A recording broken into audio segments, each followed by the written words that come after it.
You're watching A-Star TV. Its owners and associates take no responsibility for the opinions or statements made by the hosts of this talk show or their guests. With Willie Powells.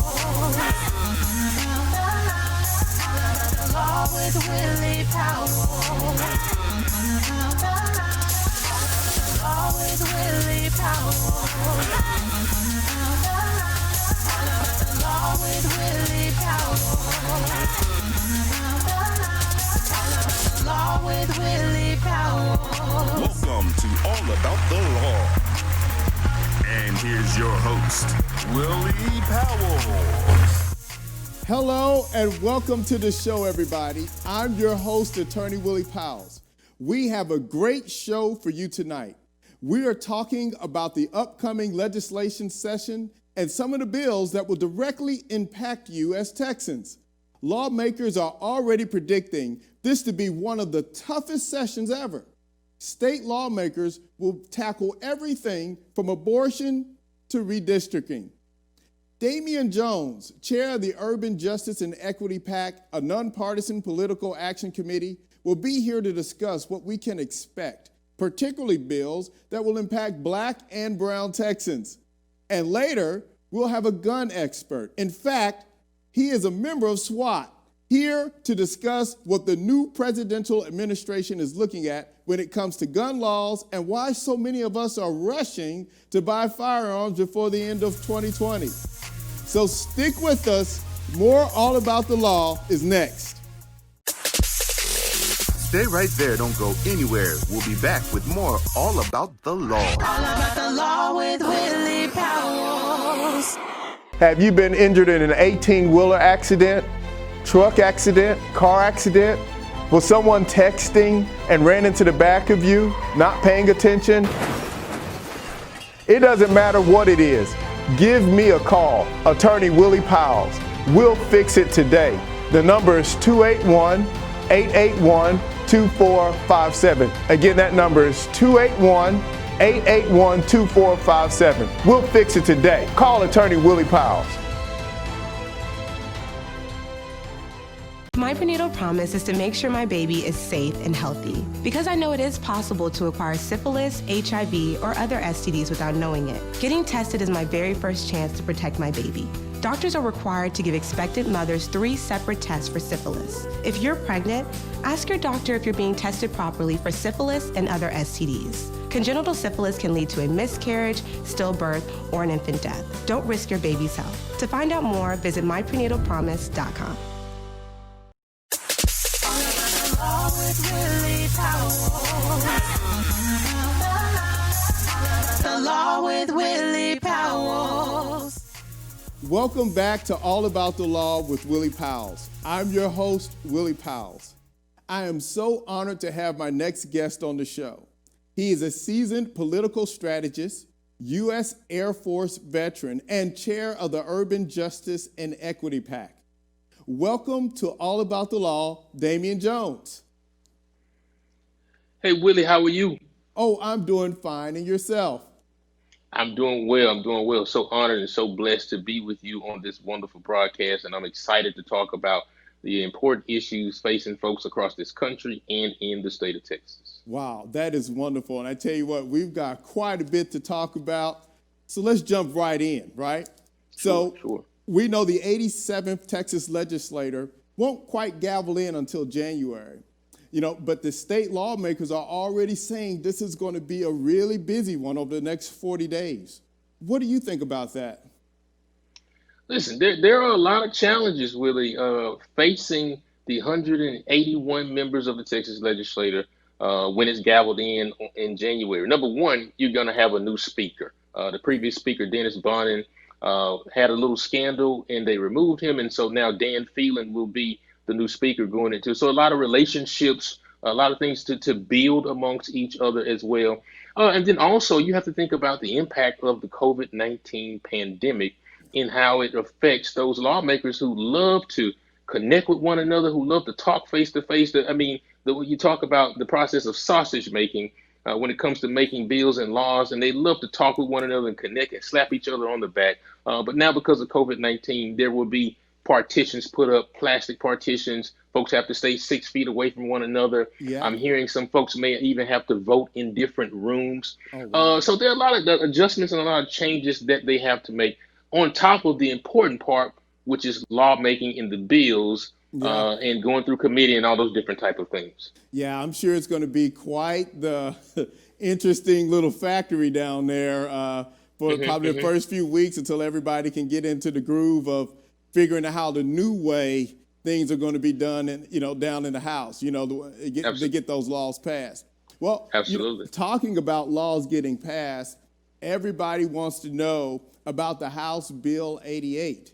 And, and that's the big one, Yes, referring back to George Floyd and all the stuff as we back, this summer, the horrible, horrific death that he suffered in front of the whole world, which caused a lot of, backlash and people asking for police reform and protest around the world. And Symphonia's bill, House Bill 88, is really there to address that issue. And what are your thoughts on that one? Well, listen, let me just say that, George Floyd and his family are they are angels to this world. Yeah. That they were able to give and sacrifice. They didn't do it on purpose, but they gave and sacrificed their family member and for the world to move forward and progress and to take off that scab of racism and really take a look at underneath the blue code of silence within law enforcement agencies. And we have to really do the work. I'll tell you, I've yet to watch that video, and I won't watch it because I hate to see so many black men and women murdered and killed and decimated in the streets by way of law enforcement and misconduct. But when we talk about House Bill 88, sure, and Representative Symphonia Thompson, who's the dean of the House, she's been there since 1972, so she knows who built the building and where the bodies are buried. Yeah. But I thought it was very important for her to file this bill along with the Texas Legislative Black Caucus and other members as well, to make sure that we have great reform going forward. We hear the cry in the streets, Willie, around police reform. Yes. This bill says that we want to prohibit chokeholds and making sure there's no more misconduct with law enforcement agents. We also understand that this bill says that if an officer sees his partner engaging in misconduct, then he or she must intervene and stop it and report it. Right? That's extremely important. Very important. This bill also, Willie, goes into qualified immunity. And for those who don't know what that means, it means that officers have been protected for so many years for misconduct and everything that they do by way of the law, saying that because they were acting in the name of the law, then they are protected from any type of prosecution or charges. And that is just not right. And that's disproportionately not the right thing to do, because in any profession, people make mistakes, people do wrong, and they have to be held accountable. You and I will be held accountable in the things that we do in our daily lives, and we expect those who are sworn to protect and serve us to do the same things. This bill also talks about that if someone is hurt in the line of duty in terms of a suspect or citizen, then aid has to be rendered on the spot. You can't just sit and look at someone and not render aid as they sit and they die, no matter what they are being alleged and charged of at that particular time. And so I think this bill is comprehensive. I think this bill is extremely important. But here's the thing. Just because we want the bill to pass does not mean it will pass. Representative Symphonia Thompson is a Democrat. Republicans have the power in the House and the Senate. And so it's going to take a lot of bipartisan conversations. It's going to take a lot of crossing the aisle. It's going to take a lot of men and women sitting down, finding the commonalities in the issues that face our state and figuring out how to pass this important legislation. Listen, we've got to get past the Republican and the Democrat. We got to get past the things that divide us, because police reform public safety, safer streets for our children and our grandchildren and our mothers and fathers is not a partisan issue. I'm good. It is an American issue. It is a Texas value. And so House Bill 88 is extremely important, and I look forward to seeing it pass in this legislative session. Wow, that is so much that is needed beyond measures. It's well overdue. And as you said, I'm certainly hoping and praying that there's enough people on both sides of the aisle that can recognize the humanity aspects of that bill. I don't care if you're orange, green, blue, purple, black, or white. Those things that bill address are important to anybody that can breathe. And I think that's very, very, very exceptional. I've got a couple more great topics I really want to talk to you about. We got redistricting coming up again. And that makes me a little nervous too, because, you know, gerrymandering and all this stuff, a lot of times play into that. So I'm curious, what are the thoughts? What are your thoughts going in with this redistricting? Give us some background on that. Well, yeah, and I like that you said the background piece, because for your wonderful and educated listeners and viewers, someone may not know what redistricting is. So every 10 years, in alignment with the U.S. Census, as we count every head to understand, did the population grow or did the population shrink within our particular communities? There's also redistricting that happens within our state legislators to draw the lines of our congressional districts, of our state house districts, of our state senate districts, so on and so forth. Because some areas have grown. Places like Texas, places like Houston have grown tremendously in the last 10 years. Other places may have lost some in population. And so we have to draw those lines. And so where it gets icky, where it gets sticky, and as you mentioned, that gerrymandering, is when particular parties have the power in the legislators, for the most part across this country. Republicans control state legislators, and those lines are drawn in favor of that party in power. And what they often do is maybe they pack minority, black or brown voters in one particular district, and then they draw a line to make sure that there's a district full of Republicans and maybe middle class or conservative whites to be in their favor. And the name of the game is, the more districts you control, the more power that you have, the more bills that you can pass for your particular party. And so this redistricting thing is extremely important. It's essentially a battle for territory within our great state. We're talking about 29 million Texans, and all the lines will be drawn. It could mean an extra congressional district in a particular area. It could also mean that you take away a congressional district. And when you have a district taken away, that also means millions of dollars of resources for those particular communities. Think about it. If we're facing this COVID-19 pandemic, if an area loses a congressional district or a state senate district or a house district, then they're also losing the ability to get resources for those who are suffering from COVID-19. They're going to lose testing sites. They're going to lose the ability to get the vaccines and all those different types of things. And so redistricting is very, very, very important. Wow.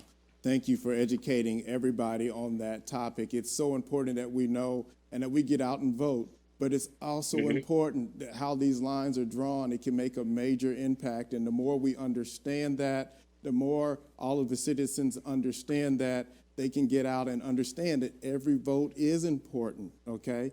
Because it dictates so much of how our state and our country is governed. But you brought up another really interesting topic in that explanation, and that's the budget, right? And, we understand that because of COVID-19, the state, is forecast to really lose a lot, billions even, go under. And so what are your thoughts on that issue? What can we expect on that? Yeah. Absolutely. And so, again, those 181 great members of the Texas legislature, you got 31 members in the state senate, you have 150 members in the state house, and they have a tough job when it comes to the budget for our state. Now, as you mentioned in your question, because of COVID-19, because of slowing down of our economy, we have a bustling economy in the state of Texas. But this pandemic slowed things down, closed down small businesses, shut down our interstate travel, laid folks off. The state had to pay extra dollars to those who are laid off in terms of unemployment benefits. And so we're spending more, but we're taking in less revenue. To the tune, I think our controller, Glenn Hagar, said that 4.6 billion was the shortfall around July. Okay. And so folks are up in arms. And so legislators are thinking, hey, what can we do? How can we handle this? Now, just a few days ago, Glenn Hagar, the controller, said that we thought things were drastic back in July. Things aren't as bad as we thought they were. And he mentioned that because of our sales tax, okay, things have been steady because our consistent sales tax, because folks have begun to get out and spend more dollars in the consumer market. They're back into the restaurants. They're buying holiday items as well. Thanksgiving just passed. Folks gearing up for Christmas to take care of their families. And so that is kind of steadying the boat, not putting us back where we exactly were, but steadying things, right? And so here is what many think can be the fix, Willie, to steady that boat, if not put us back in the black. Legislators will have to take on decriminalizing marijuana, right? When we look at other states like Michigan, when we look at states like Colorado, the marijuana industry is booming. It is. And if we in Texas open ourselves up to the legal marijuana market, we can create billions on top of billions of dollars of revenue that can steady the ship. You know, I mean, the pandemic came out of nowhere. Nobody could really, nobody knows how to handle it. But what we do know is that our criminal justice system is full of people for nonviolent offenses, particularly black and brown folks, mostly because of small marijuana charges. And we know now that states are decriminalizing it, and the state of Texas should follow suit and do so, especially in the name of revenue, to keep our state strong and going strong. So there would be lots of conversation about that. Sure. But if I had my guess, I don't think it will be decriminalized and legalized in this particular session. It's going to be a bumpy road of relationships and talking. But I think eventually, maybe 2 or 4 years down the road, we will see that happen, and that revenue stream will open up for our state. Quite a bit. And so much that, I mean, I could go on. We could do this show for 3 days talking about that right there. But very interesting. I do want to hit one more question to you, and I want to switch gears a little bit. Let's take a walk over to Georgia, okay? As you know, they have a big Senate runoff that's getting ready to go, and the Dems desperately need those 2 Senate members, as you know how it affects the overall how things work on the federal level, right? And give us your thoughts on this whole everything that's going on in Georgia right now and surrounding this big election that's coming up here. Absolutely. So the November 3rd election was very polarizing. And we saw the state of Georgia, surprisingly, I was very surprised, turn blue as it relates to the presidential election. Now, within the states, most of those states still stayed red when you talk about the interstate elections, right? But Stacey Abrams, Keisha Lance Bottoms, the Georgia NAACP, and a whole host of others have done great work over the last several years in organizing, in fighting voter suppression, and getting folks out to vote, particularly black and brown folks. Particularly, it was Atlanta, the metro Atlanta area, that helped put Joe Biden over the top in Georgia. And so I think folks are counting on that same population, that same area, to help put John Ossoff and Reverend Ralph Warnock over the top from a Democratic standpoint. But here's the challenge when you talk about this race with Perdue and Loeffler and Ossoff and Warnock in Georgia. People don't come back out to runoff elections.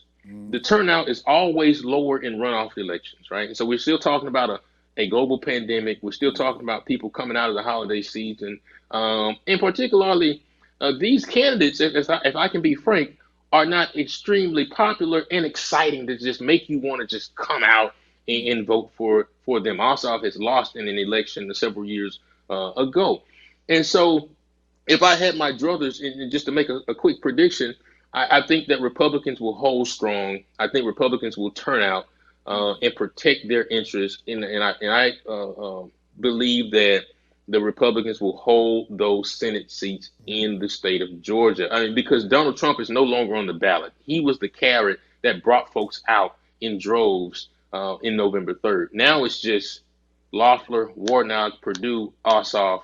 And I think Republicans will hold their tradition and they will hold their seats in that particular runoff election, to the dismay of Democrats. Wow.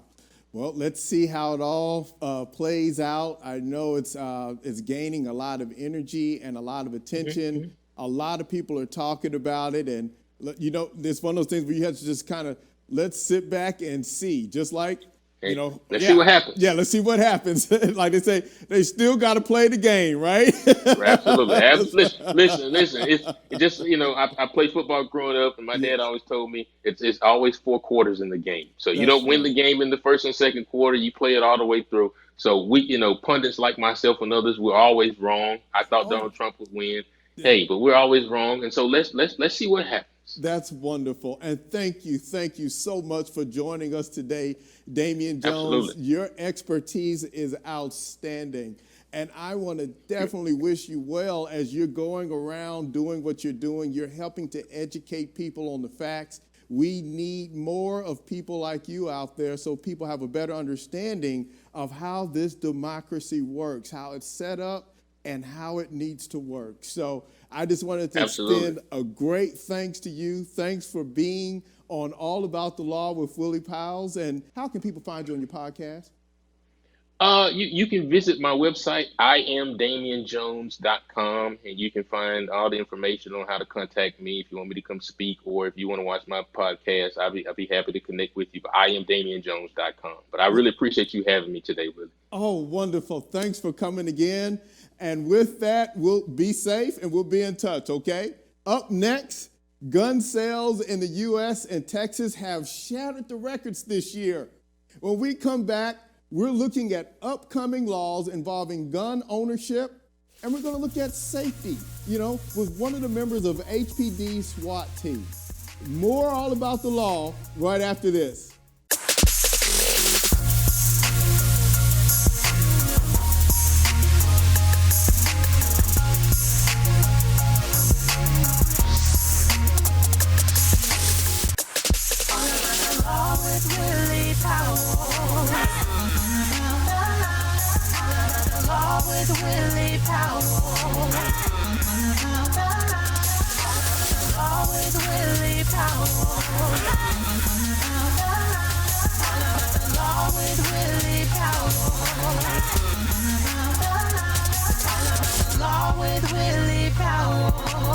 Welcome to All About the Law.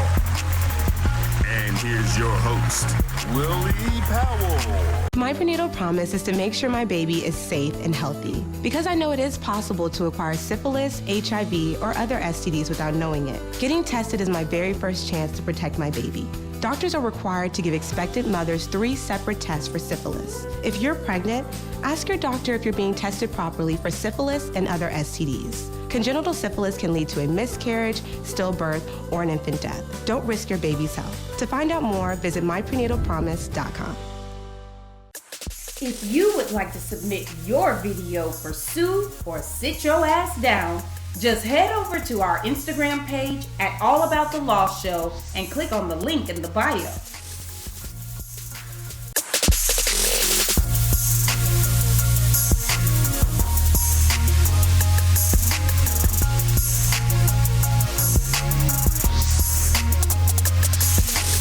Welcome back. Joining me now is Officer Meredith Campbell. You've all heard about the Terminator, right? Well, Terminator ain't got nothing on Mertinator. Let me tell you, he's HPD SWAT, And Officer Campbell, I'm so glad to have you here on the show with me today. How's it going for you today? Pretty good, man. Thanks for having me. Wonderful. I'm so glad you're here. You know, it's so interesting. We have got a gun craze like crazy going on in this country. I think the stats are saying there's some 1.73 million background checks or something.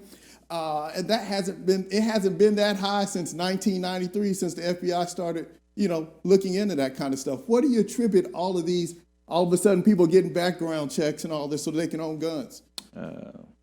Partly due to the riots and so forth going on, and claims of a social injustice, and Sure. There's a fear factor involved in that, and you have a group of individuals that want to protect themselves, and you have another group of individuals that feel like, okay, well, we need to go out and stop these people from protesting. So I'm seeing now that there's been a definite increase, and it's just people are scared.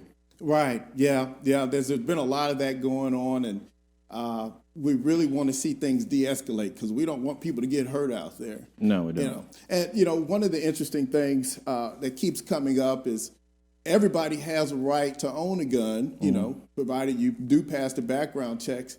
But our children are getting hurt. We're seeing our children are getting hurt. What are some of the things you're seeing along those lines, and any advice you could give people on trying to change that? Well, first off, proper gun handling, learning proper gun safety, where to store the weapon. A lot of times people don't familiarize themselves with the weapon that they purchase. They just get it and put bullets in it and think that they're now okay to defend themselves. And that's the furthest thing from the truth. It requires training and definite weapon familiarization, and also thinking ahead of, yes, I might have children. I need to put this in a secure place to where my children who are inquisitive, can't get to it. And then also educating the children, saying, hey, look, when they're of age, look, this is a weapon. Toy. This is That's not right. a toy, and this is not something that you're allowed to play with. Right. Well, and I think because that has been such an issue going on, they actually have some laws in place now that, they're holding the parents responsible oftentimes when that happens. Have you been seeing an uptick in that, or? I personally haven't seen an uptake in that, but I wouldn't, given my job. Right, so. right. Well, one of the things we think that's really interesting as we're going forward, is we got this new legislative change in office, and they've been talking about basically some gun ownership reform, and just that topic alone gets a lot of people nervous because they want to know what things are going to happen. And I want to talk to you about some of those things that what they're talking about they want to do. Right. So one of those things, in fact, is limiting the ability to buy guns online and ammunition online. Do you think that's going to make a big impact, or what are your thoughts on that? Okay, so first I'm speaking for myself and not the department, but I'm against that. I'm an avid shooter, gun owner, collector, hunter, and I don't see anything wrong with legally being able to purchase ammunition online or gun parts and things of that nature. Right. So you always get some pushback from me regarding that. You've known me since I was about 13 years old. So, yeah.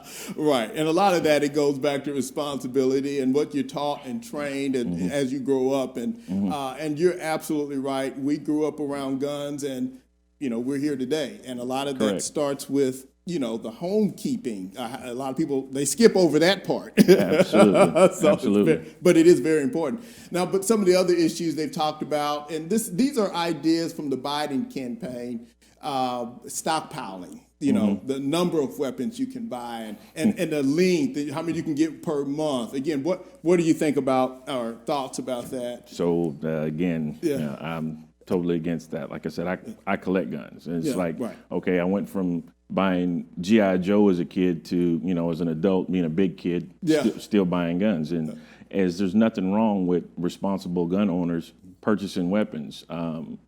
Now, when you start looking at people that are involved in militias and, things of that nature, or people that, are on a terrorist watch list, then you might want to pay closer attention to those type of people and possibly limit, their access to weapons, or people with mental health issues. I think is a big issue regarding that nobody wants to address. And I feel like if a psychologist gets information that this person plans on going to go shoot up a movie theater, they're bound to notify the police after that session and hold that person possibly for 24 hours and make sure that they don't have access to weapons to where they can go initiate their thoughts. Yeah. And that's a big issue, and nobody wants to talk about that. We've got to. That's a part of this tough conversation because it's just been too much with our schools. It's been too much in our movie theaters.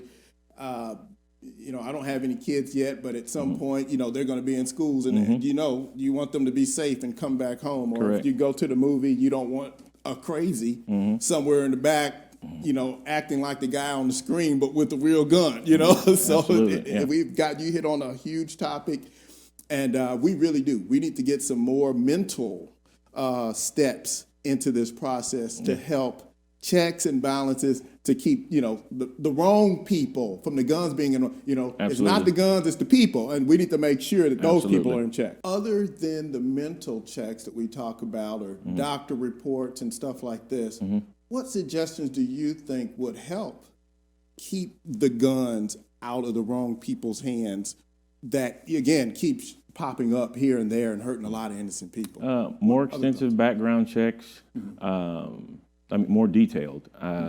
Definitely looking into people's mental health backgrounds. I'd also say that, when you start hearing about individuals planning on doing certain acts, informing the police, and, that way people are aware of, the police is at least aware of this individual and their potential threats, so they can start, surveilling and keeping an eye on folks like that. Right. So and what I also hear you saying is that a lot of it is upon us as members of the community. If you see or somebody, or on Facebook or something, you see a post, then we need to get out and say, hey, check this guy out or whatever. So at least we're raising awareness so the proper people can come in and start looking in. That might be the difference of saving somebody's life at a school or a movie theater or car dealership or whatever, correct? Absolutely. Yeah. Absolutely. Yeah. And it's happened regarding certain active shooters, potential active shooter scenarios that would have taken place had someone not called and informed the police. We really appreciate you coming out on the show. I know you have to, make special arrangements, but I think, and I'm hoping that we're helping to make our community aware of these issues and safer at the same time. So thank you so much for joining us on the show today. All right, my man. And we'll be right back with Sue or Sit Your Ass Down up next.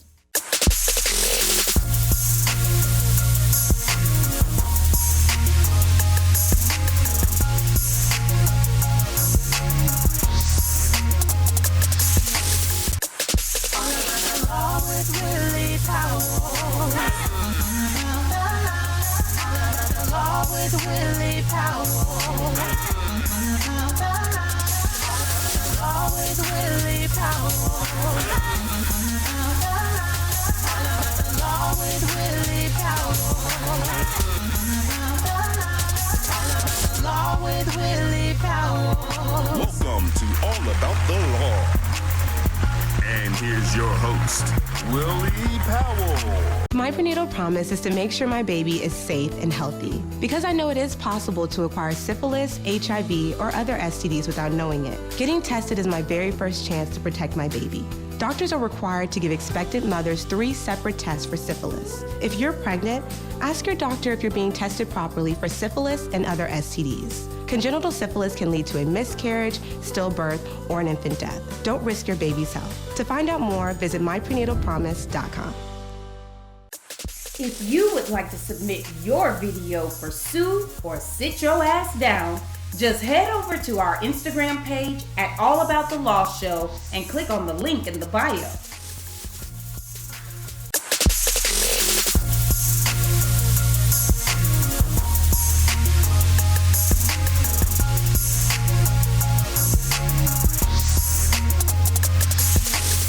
Welcome back. It's time for this week's Sue or Sit Your Ass Down.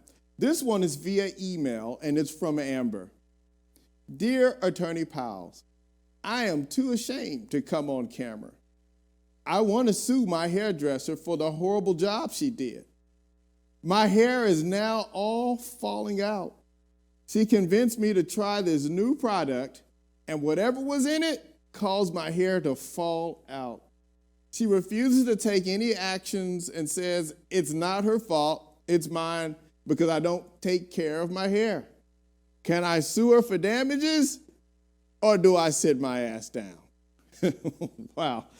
Well, this is an interesting one because there's so many factors that can play in to a person losing their hair. And I mean, if it was a bottle of Nair or something like this that causes your hair to fall, I mean, obviously then we would all know and we wouldn't be having this conversation. But I mean, I don't know if this begins with the medical aspect, if this has something to do with age, if this has something to do with, there's so many factors. So on this one, we're going to have to delve into it a lot more deeper. I certainly hope she didn't know that the product that she was giving you would cause that outcome. But here again, that's something else that might need to be investigated, because if she did know or should have known from her expertise as a hairstylist, then, maybe we do have, you have a point there. So again, nobody wants to be bald-headed, hate to say it, and particularly at this time of year. But let's do this. Come on into the office. Let's sit down and talk about it. We'll make it nice and comfy for you. I'm not going to laugh, I promise. And let's see if there may be a case there for you, or if you should, in fact, just sit your ass down. Okay, so with that, just give me a call at the office and we'll take it from there, okay? I want to hear from you. I want your input. If you have an idea or topic for the show, a video to share, let me know about it. Hit us up on Facebook and Instagram at All About the Law Show, or drop me an email at allaboutthelaw@gmail.com.